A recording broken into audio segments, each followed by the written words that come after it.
everybody. Reporting to you again from the Glamour City, Hollywood. So our core thesis as a company is that if we look at drug discovery and biomedical research in general, what is absolutely critical is data quality. Because in the end, all of drug discovery is a series of decision-making steps. You select a drug target, you select a molecule, you improve the molecule. All of these are decision-making steps where the key is having the best possible data when you make these decisions. And that is where right now, in laboratories around the world, very sadly, data quality and data reproducibility are significant issues. And our approach is to think about how can we generate data with superior precision, accuracy, quality, reliability? And the answer is automation.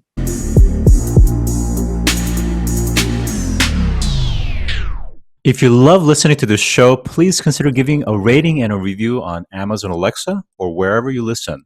We want to continue bringing you this amazing content, and part of our ability to do that means that we need a big audience. Now, it may not seem like much, but rating and reviewing the show will help more people find us, just like how you found this show. Simply on any podcast platform, search for a show, scroll down to the bottom, and push 5 stars. It's that easy. Thanks for supporting the show.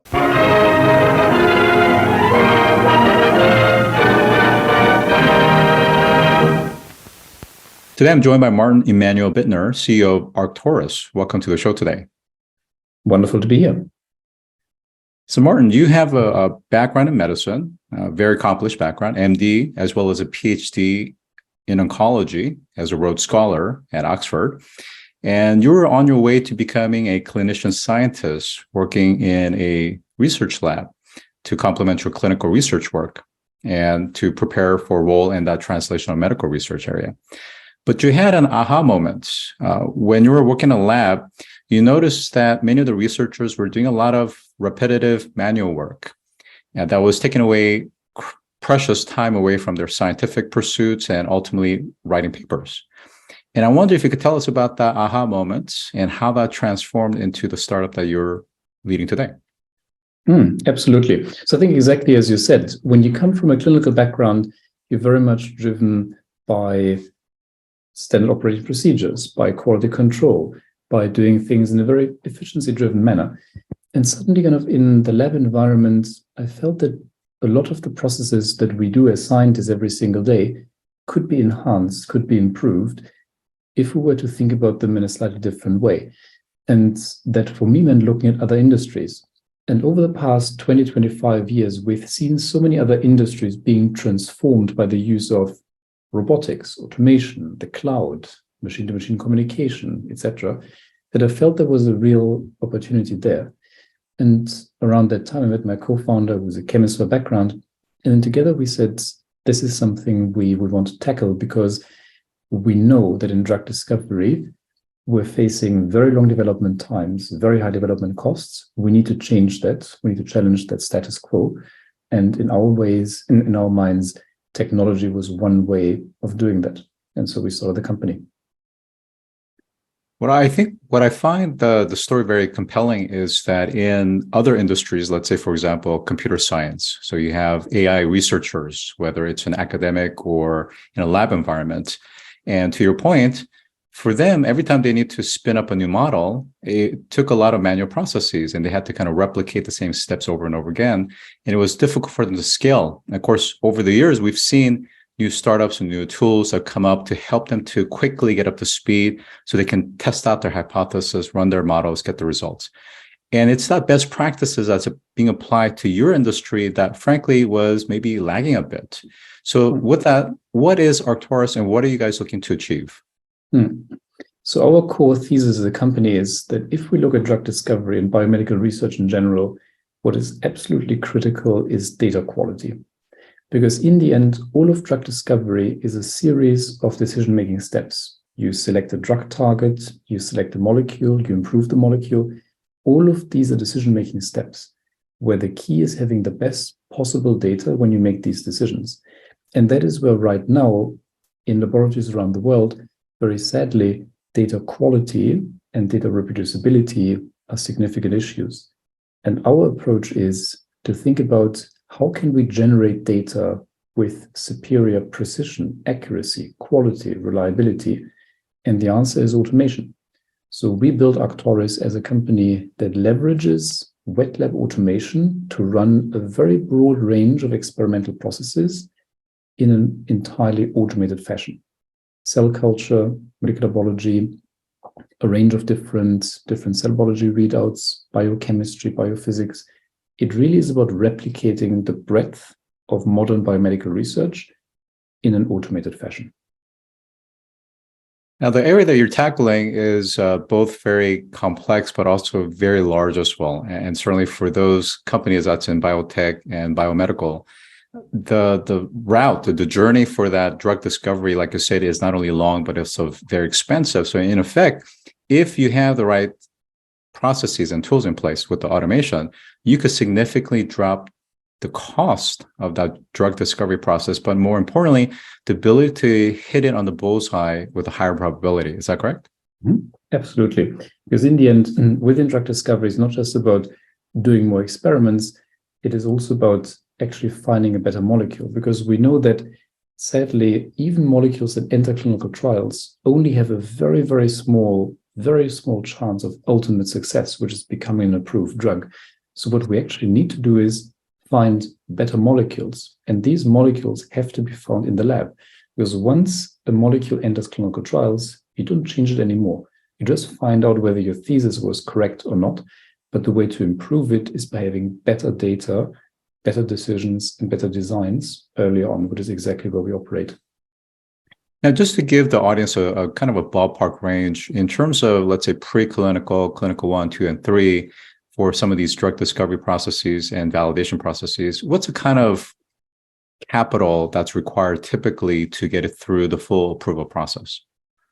So to bring a new drug all the way from idea stage to having an approved drug, estimates range up to $2 billion to have a single drug fully approved. And naturally, by far the largest cost is clinical trials. Clinical trials are very expensive. You have to work with hundreds, if not thousands of patients across different sites, across different hospitals. It's a very, very lengthy and expensive thing to do. But that is exactly the reason why our approach is to improve the chance of success before it's too late. Because if you fail in phase 3 clinical trials, you will already have spent hundreds and hundreds of millions of dollars. If you can select a better molecule in the lab by working with better data, by having investigated the molecule's function not just in 2D, but maybe also in 3-dimensional cell assays, that is where you can make a real difference, and that is our approach. So if you had to provide a general estimate, your tool set and your processes could save about what percentage of that general range cost of, say, $2 billion to bring a drug to market? It's a very interesting question. I think it will be reasonably difficult to give a quantifiable answer, but maybe another way of looking at it is that even if you have a drug which looks promising in phase 1, ultimately kind of approval might be in the range of 10 to 20%, which means if we can bring that up from 10 to 20% up to 30 or 40%, that is going to be a significant value add for the entire industry. Okay, so we're going to come back to maybe some case studies, some empirical evidence of this kind of claim, but I want to go a little bit, just a layer deeper in terms of the platform and some of the capabilities, because the breadth is pretty significant. And so let's talk first about target validation. What is target validation and how is it being used to help some of these automated processes validate some of these novel targets? Yeah. So target validation normally is one of the very first steps within any drug discovery program. And as you know, most drug targets would be proteins within our body, where we decide that based on literature and based on our theoretical understanding, we believe that modulating this protein's activity will help us to cure a disease or to at least alleviate kind of symptoms of a disease. But even if we think that based on our studies and based on our rough knowledge of cellular biology, that this modulation should have the desired effects, you have to make as sure as you can that it really does. And the way to do that is to go through the process called target validation, where you use a range of biological techniques oftentimes involving cell biology in particular, where you investigate what happens to a range of, let's say, cancer cell lines when I either reduce the activity or remove my protein of interest. Does it change the cell's behavior? Does it change their appearance? Does it change the way they then react to other drugs? And by doing that across a broad range of conditions and with a broad range of readouts, you can tease out whether this modulation, which your drug later on would do, has indeed a desired effect on a disease state. And this target validation process is absolutely crucial because choosing the wrong target is the one decision you cannot correct. Because once you start a drug discovery program on the wrong target, even if you were to find the perfect drug against this target, if it doesn't have an effect on the disease in question, it will be useless. And that is the reason why target validation is quite critical. But we also have to be very honest that ultimate target validation only comes once there is an approved drug, because only then will you know for sure that targeting the specific protein has a desired effect. Because sadly, everything we use in the lab, cells, but then also animal studies, are only very imperfect reflections of the very complex human biology. Mm-hmm. Right. And can you talk about how it's fully automated in terms of the execution as well as the data analysis? So a lot of people think about laboratory automation as something which primarily revolves around liquid handling, because liquid handling is one of the centerpieces of any form of laboratory automation. But for us, automation goes a step further. It starts with planning the experiment. It starts with having a robotic script, which includes not just liquid handling, but also, for example, moving the samples from an incubator in a controlled environment to a liquid handling station, perhaps to a plate reader or to a microscope or to a flow cytometer, and making sure that all of these processes, including the movement of samples, are both being tracked and are being captured in a way where we know that every single step of the way can be validated, every single step of the way can be made transparent, and we have data that supports kind of these steps along the process. So for example, in a normal manual laboratory, you would run an experiment and you would write into your notebook, process was carried out with an overnight incubation. But of course, an overnight incubation could be 8 hours, 10 hours, 12 hours, depending how good your sleep is. Instead, in a robotic lab, we can make sure that we maintain, for example, a 10-hour incubation period. We know exactly at 10 hours, the process will be complete, and data is being captured throughout the entire time, describing the temperature, the humidity, all of these additional parameters and meta-parameters, which help ensure reproducibility. And that is what we mean with an entirely automated process, which extends from experiment planning to experiment execution to data capture, and then also includes data analysis. So does that mean that it's completely hands-off, and can you run multiple analyses at the same time? I'm just trying to understand the throughput as well. So we can indeed kind of run multiple experiments and multiple projects concurrently on the system, because you can imagine that some processes might, for example, incubate while the liquid handling station works on a second experiment, while a microscope already processes a third experiment. Of course, it is not entirely hands-off because there are still steps which require manual intervention. So for example, when you order new cell lines from one of the big cell culture collections, these cell lines arrive in liquid nitrogen. So they need to be thawed first. And this is something no machine can do. So this is something where a human scientist would take the cells, would thaw them, inspect them, and then put them onto the system so that it can then be run automatically afterwards.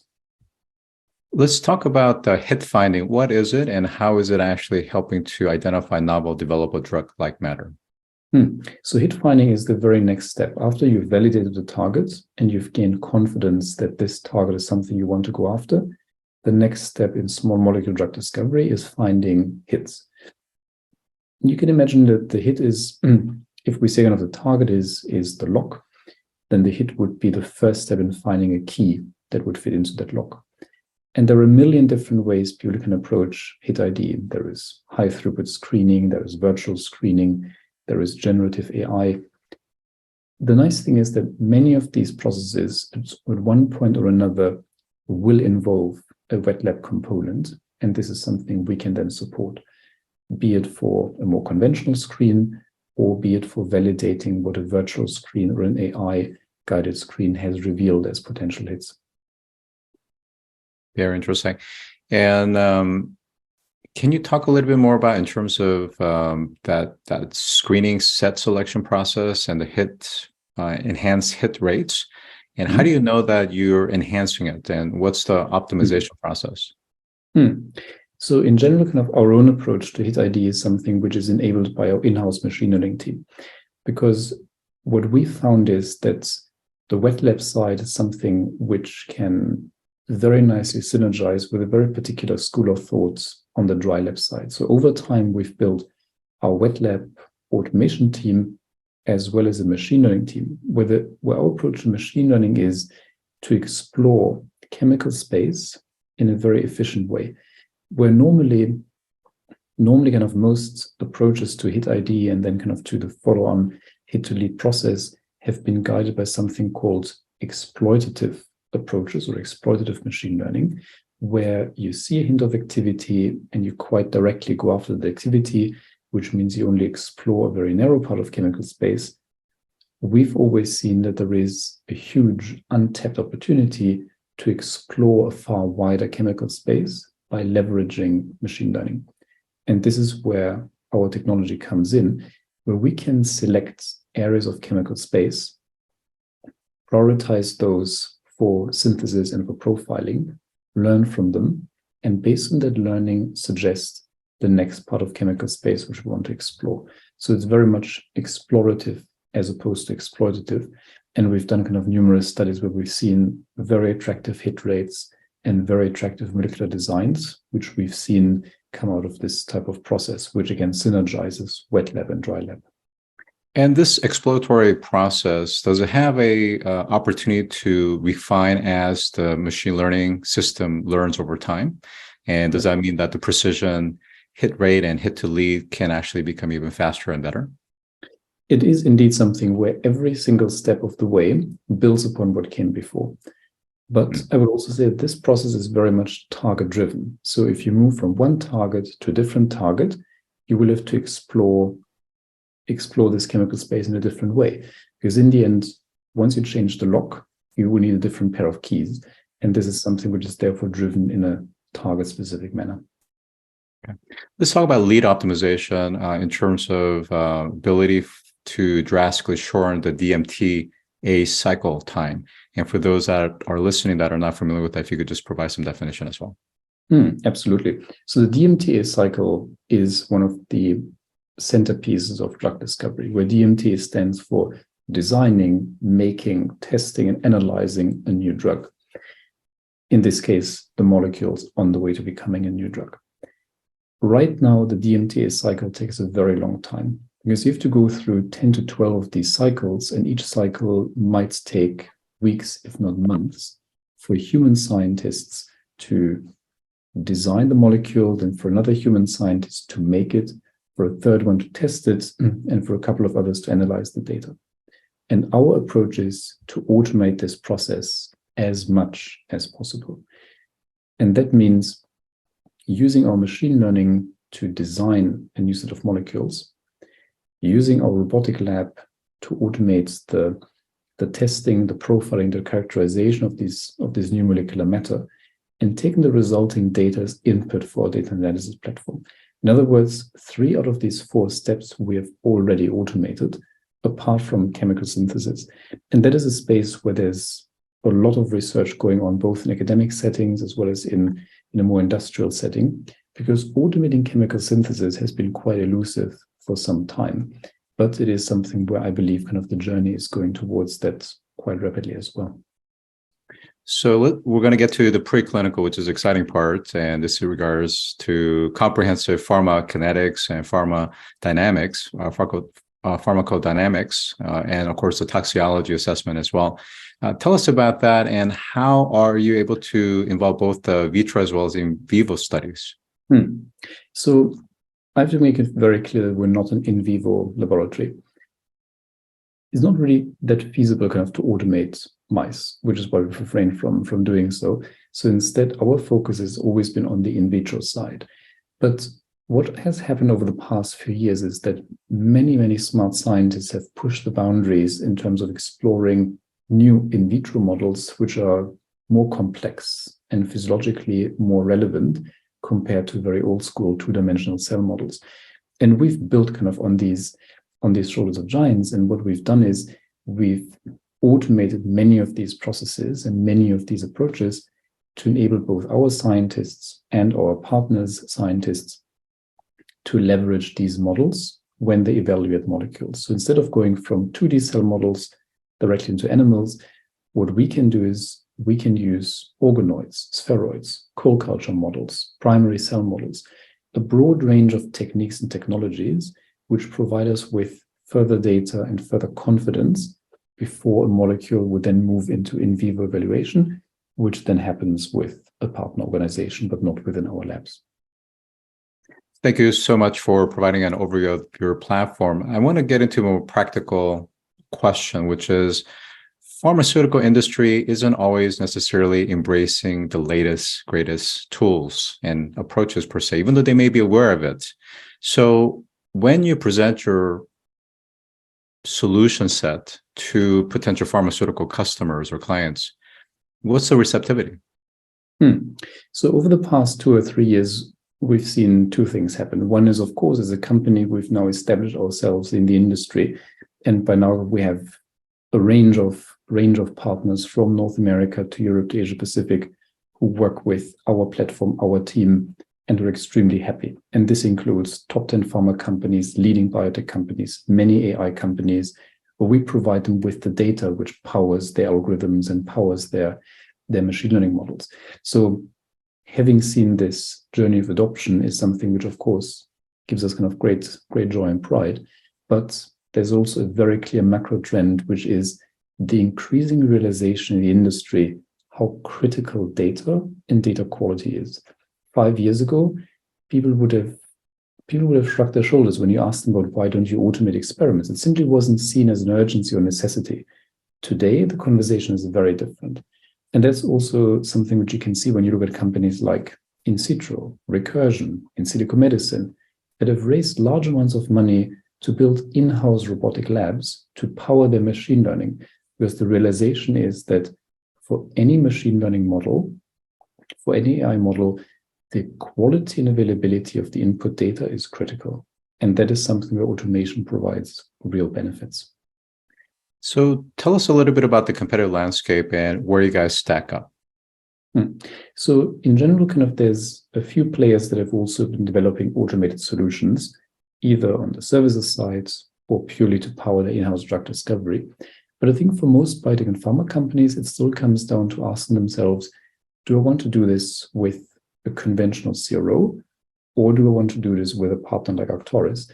And what we see is that many of our partners in biotech and in pharma think a lot about data quality and the speed with which they can progress new projects. And on both of those fronts, automation provides, again, tangible, real, quantifiable benefits when it comes to how many projects can be run in parallel, when it comes to how consistent experiments are. Because as we all know, humans do things a bit differently. And someone does an experiment one way on a Monday, and then someone else might do it again a week later. And then the next Monday, you get slightly different data. And that is something which doesn't happen with a robotic system where you have a script which is run the exact same way on day 1, day 100, and day 1,000. Can you provide a case study or something that gives some evidence that your system is, in fact, providing these improvements claimed? Yeah, so we've quantified kind of these differences in several of our projects. And we've worked, for example, kind of with a UK-based antibody company where we automated a manual assay, which afterwards showed 10 times higher sensitivity after we'd automated it. We've worked with other companies where we managed in generating data sets with hundreds of thousands of data points within days, as opposed to the weeks it would have taken a manual setting. So we've done numerous studies, both on the data quality side, as well as on the speed side, which underline the differences that automation can make. Now, in terms of adoption for scaling purposes, are you seeing more of potential partners or customers looking to you as a tool for their in-house capabilities, or maybe as an outsourced service for specialized programs? So the way kind of we operate is, I like to say, it's a bit like AWS. So instead of buying your own server room, you can work with us. And we power many drug discovery companies' programs on this journey from target to hits to leads to having qualified lead series. So we're very much a provider of services, but we also support companies in a step beyond pure services when it comes to consulting, scientific guidance, or sometimes even co-ownership of drug discovery assets. Great. My final question for you is that there are many PhDs, postdocs, even professors and other researchers where they have a very novel finding from their respective research work, and they're interested in potentially commercializing it and maybe even leading into a startup format like yourself. What would be the advice for them and the journey that you've gone through so far? The journey of becoming a full-time entrepreneur is one which is a tremendous learning experience. Neither medical school nor doing a PhD teaches you a lot about how to start, build, and scale a company. So you will learn a lot of new things about hiring, about strategy, about marketing, about sales, about investor conversations. But I found that scientists are curious people. And so if you enjoy this learning experience, I think you're going to have a fantastic experience in broadening your horizon, learning entirely new skills. But it can be a very daunting experience as well. And what to me has made a very big difference is having mentors, having advisors who've gone through that journey before, and also having a very, very good co-founder who you can work with very closely, because there will be ups and downs, and there will be kind of very intense times when you don't know how to best deal with a technological issue or with someone in the team kind of who's not performing the way kind of you had hoped they would. And these are moments when having a good support network with, again, advisors, co-founders, but also family and friends makes a massive difference. Terrific insight and advice. And with that, I've been joined by Martin-Immanuel Bittner, CEO of Arctoris. Thank you for joining today. Thank you very much, Scott. If you've enjoyed this episode, take a moment to rate our show on any podcast platform that you listen to. Scroll down to the bottom and push 5 stars. It's that easy. And as always, thanks for listening.